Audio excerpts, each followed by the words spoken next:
1956 is the year Elvis Presley and rock and roll take over the popular music charts. R&B artists continue to cross over to the pop charts, and rockabilly explodes out of the South. Carl Perkins has the first country song ever on the R&B charts. The blurring of lines between the pop charts and the R&B charts accelerates. Outside the music world, Dwight Eisenhower is campaigning for his second term as president in 1956.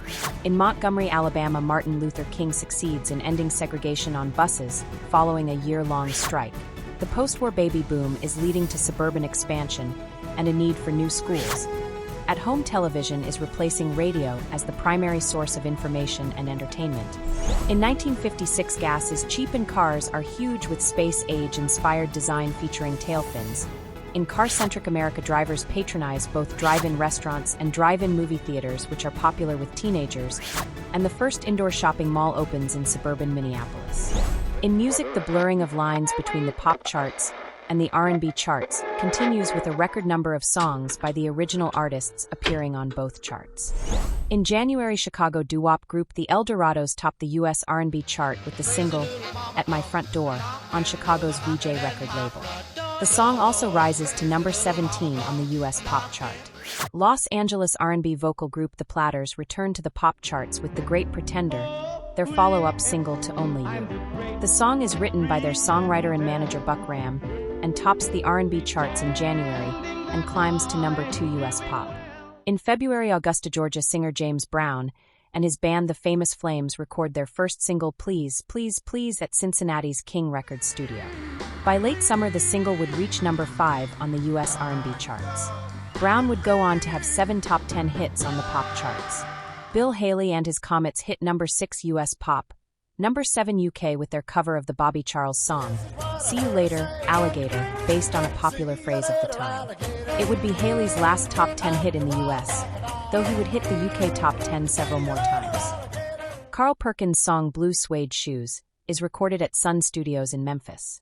In a style called Rockabilly, which combines rock and country, or hillbilly music. Selling over 1 million copies by March 1956, this is the first country song to hit the R&B charts. 2 months after signing Elvis, RCA signs 15-year-old Janis Martin and releases the rockabilly single, Will You William, which fails to chart, but goes on to sell over 750,000 records. Billboard magazine names her the most promising female vocalist of the year. Also in March, New York City doo-wop vocal group The Teenagers, featuring 13-year-old lead singer Frankie Lymon, have a smash hit with their self-penned single, Why Do Fools Fall in Love? The song hits number 1 R&B, number 6 U.S. pop, as well as number 1 in the UK. New Haven, Connecticut R&B vocal group the Five Satins hit number 3 R&B, number 24 pop in the U.S. with their single, In the Still of the Night. The doo-wop, doo-wah refrain in the bridge of the song is often cited as the origin of the term doo-wop music. Bill Haley and his Comets, the Platters and DJ Alan Freed appear in the low-budget movie Rock Around the Clock. The film proves to be popular and is a financial success, becoming a model for future teen movies. In April, Harvey, Illinois vocal group The Dells released the single, Oh What a Night, which hits number 5 R&B on Chicago's VJ record label. The group would re-record the song in 1969 and take it to number 1 on the U.S. Soul chart.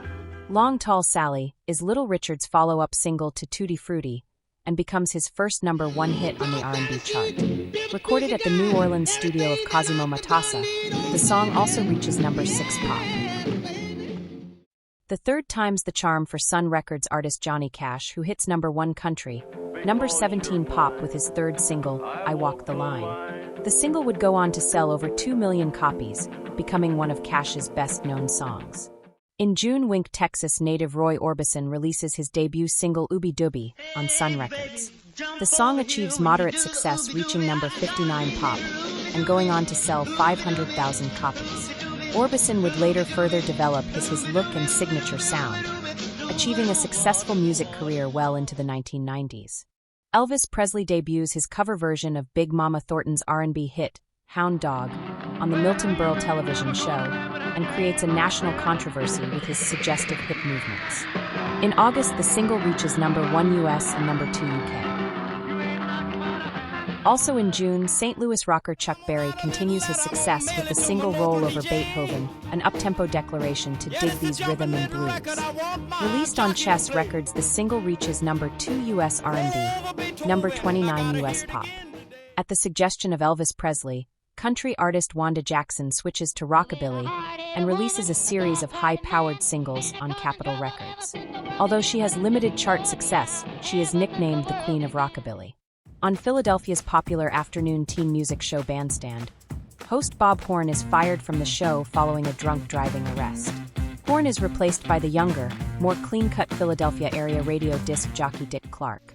In August, Detroit R&B singer Little Willie John hits number 1 on the R&B charts, number 24 pop with the single Fever, on Cincinnati, Ohio's King record label. In 1958, pop vocalist Peggy Lee's sultry cover version of the song would hit number 8 on the U.S. pop chart.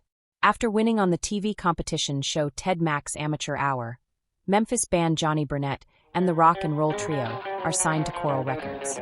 With rough and ready guitar-driven rockabilly, they are considered one of the first to use feedback on a rock and roll record.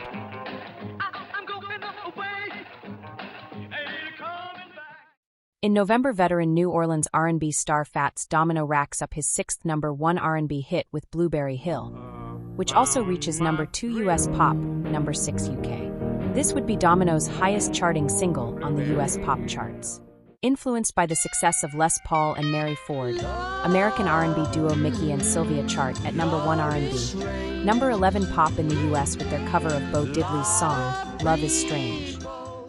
The successful big-budget rock movie, The Girl Can't Help It, features 50s sex symbol and actress Jane Mansfield, along with a title track by Little Richard, and performances from Fats Domino, Eddie Cochran, and Gene Vincent. In December, Elvis Presley returns to Memphis for the holidays and joins Carl Perkins, Johnny Cash and Jerry Lee Lewis for an impromptu jam session at Sun Studios. The Memphis newspaper dubs it the $1 Million Quartet. As the year comes to a close, 1956 goes down in music history as the Year of Elvis. Presley appears 18 times on national TV, has 4 number 1 singles, 2 number 1 albums, has 9 singles in the Hot 100 pop chart at once, and stars in his first hit movie, Love Me Tender.